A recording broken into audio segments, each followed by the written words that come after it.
po normal, kung ano yung paningin ko, eto, cloudy siya na para may usok-usok po siya. Ganun po, malabo po yung paningin ko. So, ano ba nangyari sa akin? Ito for awareness po to kasi halos lahat po tayo ay nag-a-apply po tayo ng mga skincare products. So, ganito po yung nangyari sa kanya, pulang-pula. Pero yung bandang dito sa taas yung nakatago sa eyelid, hindi siya namumula pero itong part na exposed siya, yun yung namumula talaga. So ano ba nangyari sa akin? So nag-a-apply po ako hanggang nailagyan po accidentally yung right eye ko ng skincare product na ina-apply ko. Cream po yun. So yun, nag-a-apply ako, ganyan-ganyan. Kapag nalalagyan ako ng cream, lumuluha ako before. Talagang dahil mahapde, luluha ka talaga. I-release niya yung cream na pumasok sa eyes. Kaso nga lang yung nangyari sa akin kanina, dahil nagmamadali po ako at may lakad po ako may lakad po sana ako. Kaso sa nangyari na to yan, na-postpone. So dahil may lakad sana ako kanina, so sabi ko, ay wag ako iyak para hindi mamula yung mata ko. So parang hinayaan ko lang na matanggal yung hapde, na pinigilan ko yung sarili ko na wag umiyak. Kasi so after ilang minutes, siguro yung cream, natuyo na siya sa eyes ko. Doon na nag-effect yung cream na pumasok. Namula na paunti-unti yung eyes ko. Sinuskus ko. After kong kinuskus, nakita ko, ay nandiyan pa rin. Ganun. Nag-ano ako ng water.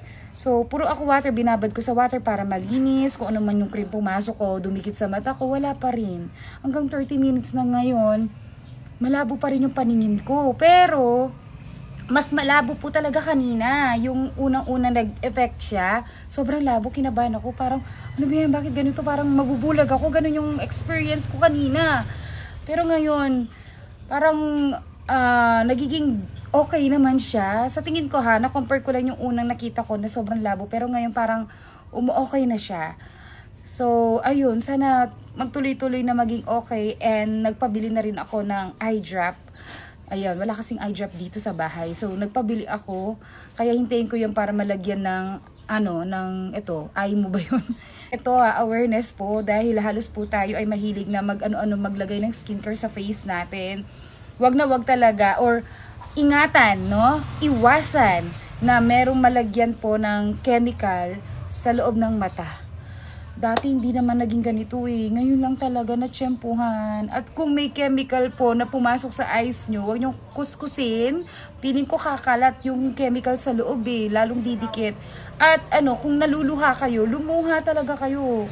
Kasi dati naluluha ko, wala talagang lumalabo. Ngayon, lumabo. Kung meron pong naka-experience, paki-comment po kung ano pong ginawa nyo. Kasi medyo kabado ako, lalo na Sabado ngayon, paggabi na, tapos bukas Sunday. Baka walang nakabukas na clinic na yung pang-opta para sa mata na doktor. So ayun lang, grabe. Sana maging okay na talaga to. Nakakaba. Lalo na sensitive yung mata. Ay,